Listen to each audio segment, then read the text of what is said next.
Thank you very much, Madam Speaker. And I rise today to ask further details about the impacts the carbon tax is having upon Canadians. But, Madam Speaker, what I would like to highlight in these next couple of minutes is the common sense proposal that Conservative Party leader, the member from Carleton, has put forward to give Canadians a much-needed break for the summer. Madam Speaker, the carbon tax is costing Canadians significantly. The price of food is more than, for an average family, is up more than $700 for this year versus what it was last year. The record 2 million visits to a food bank in a single month. Madam Speaker, we saw the carbon tax rise on April 1st, a shocking 23%, and common sense shows that if you tax the farmer who grows the food, you tax the trucker who ships the food, you tax the store that sells the food, you tax the person that has to go and pick up the food, the cost of food rises. It is driving up the cost of everything. This year, the Prime Minister, the NDP Liberal carbon tax will cost families in Alberta almost $3,000 a year. Saskatchewan, more than $2,600 a year. Manitoba, more than $1,700 a year. Ontario, $1,670 a year. Nova Scotia, $1,500 a year. Prince Edward Island, $1,600 a year. Newfoundland and Labrador, $1,870 a year. Canada-wide, the average cost to Canadians is nearly $2,000. That is the cost. Not calculating, that's calculating the rebate, but the net cost to families is nearly $2,000 a year, crippling at a time when inflation is up and Canadians are simply looking for a break. That's why only a number of days ago, Madam Speaker, common sense Conservative leader, the member from Carleton, the leader of the Conservative Party of Canada, has called for a tax holiday to cancel all of the federal government taxes on gasoline and diesel to help Canadians, give Canadians that much needed break so that Canadians can maybe afford to not only buy the necessities that are required to raise a family, seniors required to get by, but to make sure that they have that chance to live out that little bit of the Canadian dream, maybe going on a road trip, maybe driving their kids to sports. Give them that chance, Madam Speaker, to ensure that much-needed break is given. So my question, in response to the question that I asked a number of months ago in relation to the carbon tax, is very, very simple.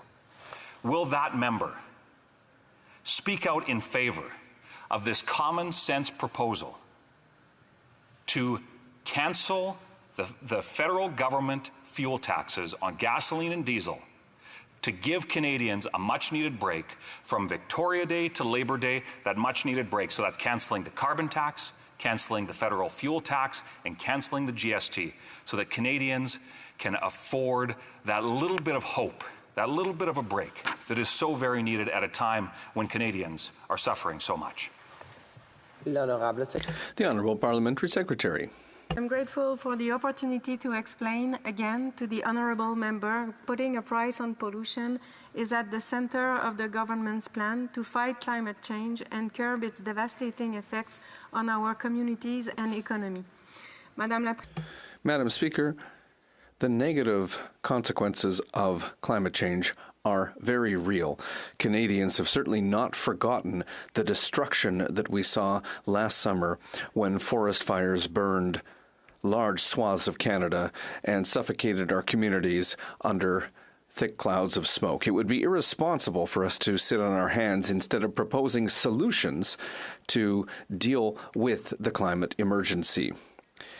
Doing nothing is not an option. We have to act. Our efforts won't just help people today, they will also help protect future generations of Canadians, our children and their children. Our government is taking the necessary steps that will have effective, concrete impacts. And a vital part of the plan is Canada's price on pollution. Without a doubt, pollution has a cost. Applying a price on carbon pollution is widely recognized as one of the most efficient ways to reduce emissions. What's more, our pricing mechanism means that putting a price on pollution is affordable for Canadians. Sometimes we hear it said, particularly here in this House, that the price on pollution is too costly for Canadians. Well, Madam Speaker, I can assure you that this is false. In the provinces where the federal pollution pricing system applies, the vast majority of the revenues generated are returned to Canadians, and it's those who earn the least who benefit the most. This means our system is helping with the cost of living for a majority of Canadian families while encouraging choices that will help Canada lower its emissions. Our price on pollution ensures 8 out of 10 households in these provinces are receiving more money back through quarterly Canada carbon rebate payments that they pay. Thanks to our government's pollution price mechanism, a family of 4 living in one of these provinces can receive up to $1,800 in 2024-25. As you can see, with our plan, we are not only fighting climate change, we are also returning money to Canadians. The government does not keep any of the direct revenues from the federal pollution price. The government puts those revenues back into households, small and medium-sized businesses, farmers, and Indigenous governments. International experts agree that our carbon pricing mechanism is an effective way to fight climate change. With this approach, we are sending a clear message that pollution has a price, and as we know, it absolutely does. Putting a price on carbon pollution encourages reduction across the economy while giving households and businesses the flexibility to decide when and how to make changes. Removing pollution pricing, as the Conservatives has called for, will eliminate its powerful incentive to encourage people and businesses to pollute less. Removing pollution price, as the Conservative has called for, will only confirm that they don't want to fight climate change and they don't have a plan. Battle River Crowfoot. Madam Speaker, 2 words: false and failure. That describes exactly what that member just described. It's false that more families that families get more back than they pay into it. The Parliamentary Budget Officer made that very, very clear. 60% of Canadians, when the net cost, that's the impact the carbon tax has on the economy, is calculated, Canadians end up paying more, plus the negligible cost for many that do receive a rebate, but it certainly doesn't have the impact that that member is saying, and it's a failure when it comes to addressing the environment. Madam Speaker, it's not working. So why does that member and those Liberals propped up by the cowardly NDP, why do they continue to blame single mums driving their kids to soccer practice, families that want to go on vacation, grandparents that want to see their grandkids? Why are they blaming those people for the challenges facing the country and making them pay more? Why not adopt our common sense proposal, which is to axe the taxes on fuel this summer? The Honourable Parliamentary Secretary. Thank you, Madam Speaker.